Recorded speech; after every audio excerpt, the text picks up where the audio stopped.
So I guess Xbox is not the only one that's back for E3 2021. Let's get into the video. So how's it going, everyone? I hope you had an awesome E3 week, seeing all these awesome games and trailers and everything, especially after the crappy year that we had last year. So yeah, I enjoyed everything and I'm so excited to be back and making videos again, and I just want to share my thoughts with all of you.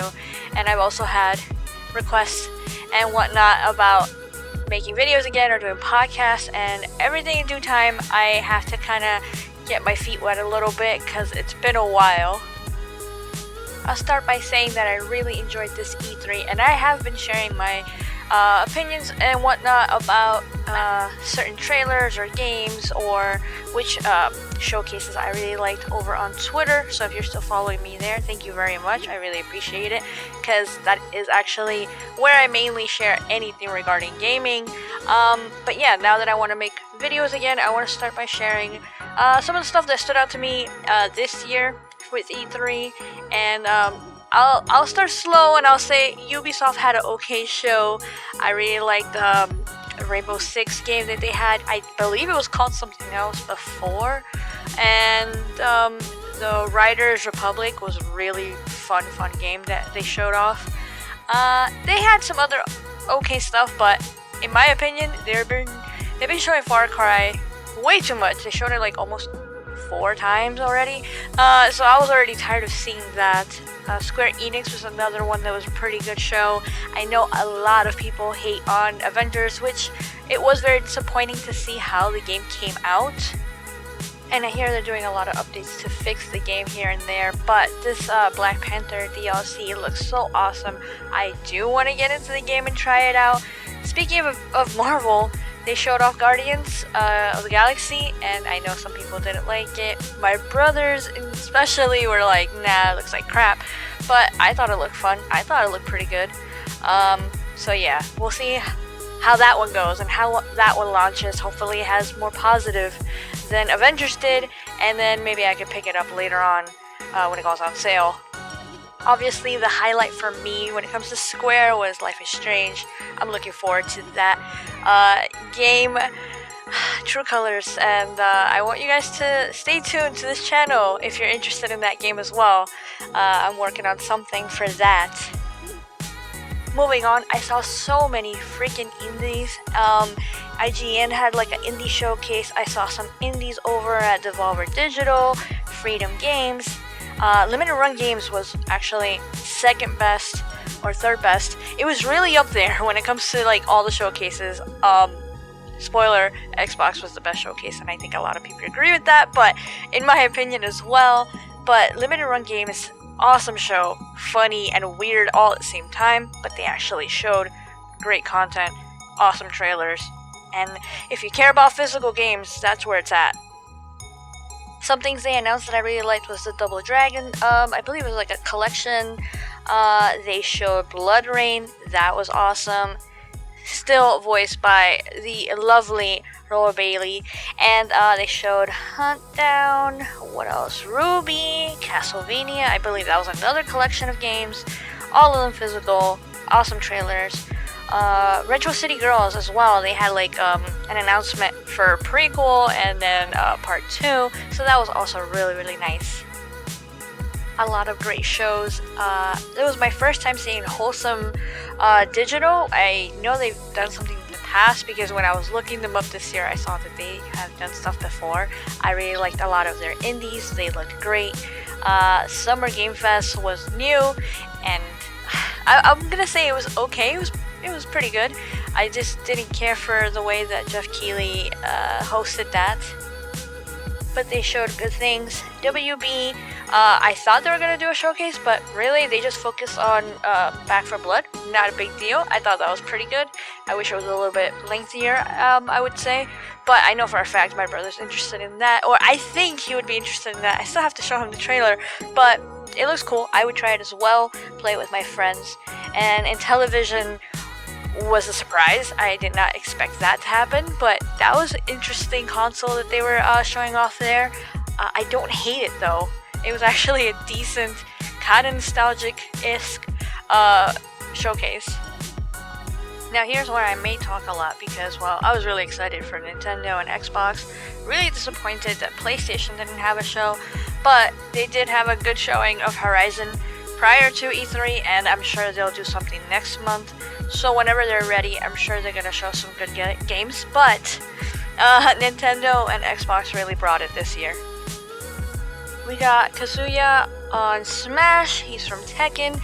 Everybody seemed confused about that, but once I saw him, I was like, awesome. We saw Metroid, was it Dread? And that looks awesome. I really want to play that. That reminded me that I never got the Metroid game they did on the 3DS, and they just made me want to go buy that one and play that one right now. And then I was extremely ecstatic about Life is Strange. Didn't recognize it at first because, well, it was animated, and I was so confused because it sounded like Life is Strange, but it didn't look like it until they showed the characters, and then I was like, oh, does Switch have an animated Life is Strange? I'm in, I want it right now. But no, it was just like a promo thing, and I know so many people that got excited for the fact that it was animated that who knows, maybe in the future they'll do something like that. I already know that they do comics and everything like that, so they could do something, but I'm really happy that Life is Strange is coming to the Switch. Basically, all the Life is Strange games are there except for Life is Strange 2, which I'm sure that'll port over anytime now. But yeah, I was so happy, ecstatic. I'm going to get on the Switch, I'm going to get on the Xbox, who knows. Wherever I get my hands on Life is Strange, a certain game on anything. I'll play it on a phone, I'll play it on a PC, I'll play it on any console. Because I like those games so much, Life is Strange is definitely one of those games. And then, besides a whole bunch of stuff that they showed, they ended it with Zelda-related things and stuff, and I know my girl was ecstatic about that. The Game & Watch looked really, really cool. Much more, like way better than the one they did for Mario. I thought that was, like, cash grab, not worth what it was. And I told myself, if I see it for 20 or 30 bucks, maybe I'll pick it up. Still haven't bought it. But that Zelda one, though, that one seems like worth it. Definitely. Get more games, and yeah, I want to get that for her. I'm interested in the DLC they're doing for Hyrule Warriors, I believe that's what it's called. I still want to get that game. And then obviously they showed the new stuff, the stuff that everybody wanted to see. Maybe 2 years from now, the Breath of the Wild Part 2 one. It looked really good. I'm excited for it. I don't think I'm gonna play it. Who knows? But I know for a fact that my girl's gonna play it. So I'm excited for her to be looking forward to that. Now, moving on to the Xbox / Bethesda show. I was actually surprised that they wanted to call it that, but it makes sense. For them to bring that crowd over, and they could have that massive viewing, because I believe this was the most viewed E3 showcase for Xbox, and they didn't disappoint. They really brought it. I know they didn't show everything. There's way more things, and they mentioned that on the show, which I really like that they mentioned all the other games that they're working on, but you didn't get to see because we got either a sneak peek of them before or we know that they're working on them. So I like that they mentioned that, but they also showed a lot of other stuff that we were looking forward to. Well, a lot of us were, not everyone. Some of the things that stood out to me were the Sea of Thieves DLC with Pirates of the Caribbean. Now, don't get me wrong, I'm not gonna be here acting like I love Jack Sparrow or whatever, because I never really cared for those movies, but I really like Sea of Thieves, and playing it with my friends means a lot more than that DLC. But I'm really happy that they're bringing something big like that, something with like a deep storyline and a lot of cinematic stuff over to Sea of Thieves, and then we could jump back into that. So I'm looking forward to playing that with my friends, mainly. And it just looks fun, it looks funny, it looks like a good time, and that's what I care about. The other thing that stood out to me was Battlefield. Now, I was not sure how I was gonna like this because it was futuristic, kind of, and Battlefield hasn't tickled my fancy in a long time. But I do like Battlefield. I always like Battlefield, and I like Call of Duty, and sometimes I'm like happy for one more than the other. But I don't know how I feel about this one. It looks good, it looks like fun, but I don't know if I want to. I don't know if I should wait. I'm probably gonna wait for it to be on EA Play, whatever it's called now, and through Game Pass probably, and then I could try it myself. But as it stands right now, I don't know if it's worth the price, even if I know it's really fun. Also, another caveat, which is I still rock an Xbox One X. Surprise, surprise, I don't think that many people should be, because it's really hard to get, hands on to the next gen already. They're not everywhere. So, I am thinking about upgrading now that I saw all these awesome games this week. So, in the future, I could see myself getting into the Xbox Series X, but I still don't think it's a good looking console. It's still ugly. So whenever they remodel that, for sure I'm gonna upgrade. But I believe that Battlefield is only next gen. So if I ever want to get into that, I would have to get the new hotness, which I do not have that right now. Unless I decide to play it or try it on my girl's PC, then that's a different story. Again, not really a big PC gamer, which if you've been on my channel for a while, you know, but I do like Battlefield, so we'll see how that goes. They showed off some more great games and talked a lot about Game Pass, which I think now everybody is falling in line with, this great fucking value, I should just get this and not spend so much money on everything else, which, good idea. I like that they're bringing a lot of great games to the service. So, let's talk about Halo. So, I was really surprised to see Halo like that, because I was expecting to see more campaign trailer or cinematic or gameplay or anything like that. They didn't really do too much of that. They just did more another teaser, kind of like last time they did another teaser. I'm interested. I want to play it, but it seems like they're separating the campaign off into like maybe chapters. Like, here's the first part of the campaign with the free multiplayer, which that's fucking awesome. I was really ecstatic to hear about that. More people in Game Pass. It's just gonna be massive. Hopefully their servers can take it, because that's gonna be heavy. That's gonna be a massive amount of people trying to get on, and if they can't get on, well, immediately the game's gonna be bad. Like, people are gonna trash it because they couldn't play it and whatnot. But hopefully Microsoft and their fucking servers, because they're always talking about their servers, could take that free-to-play multiplayer stuff.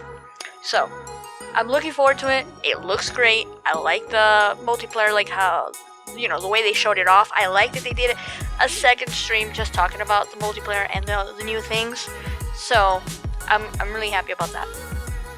Something else that they showed that I thought was the funniest trailer of all E3 this year in general was Outer Worlds 2. I love that trailer. It had me laughing, it had me cracking up, it had me interested. You had my attention.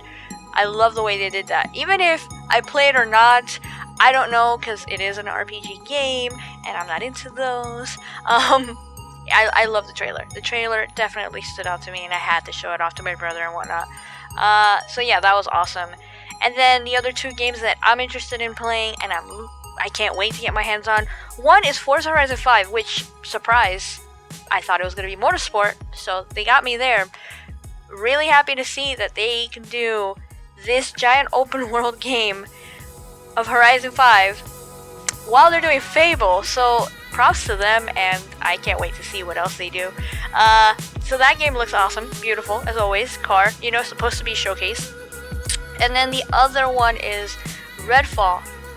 We only got a cinematic trailer thing, but I can't wait to see more of that game. I want to see gameplay, I want to see how it plays, I want to see what can you do, how you customize, if you could do that, if you could upgrade your abilities, anything like that. I'm really interested in that.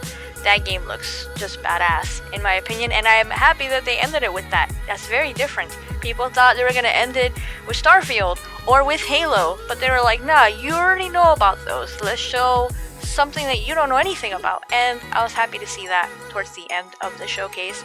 And then after that, well, they announced that they were going to have another second showcase on Thursday. They did an extended Xbox E3 showcase, and that was really nice. I was watching it with my friends and we were waiting for all the hotness, but it was just more talk about the stuff that we know. The only thing that was different that stood out to me, I would say, was Hellblade. That looks like a scary ass game, and I like that they're really going into detail and taking their time with that, so that might be another masterpiece when that comes out. So it was just another chill stream. It wasn't supposed to be, I guess, like a blowout like the first one. So awesome overall week with all the trailers. So yeah, that was me sharing my thoughts. Let me know what you guys think down below.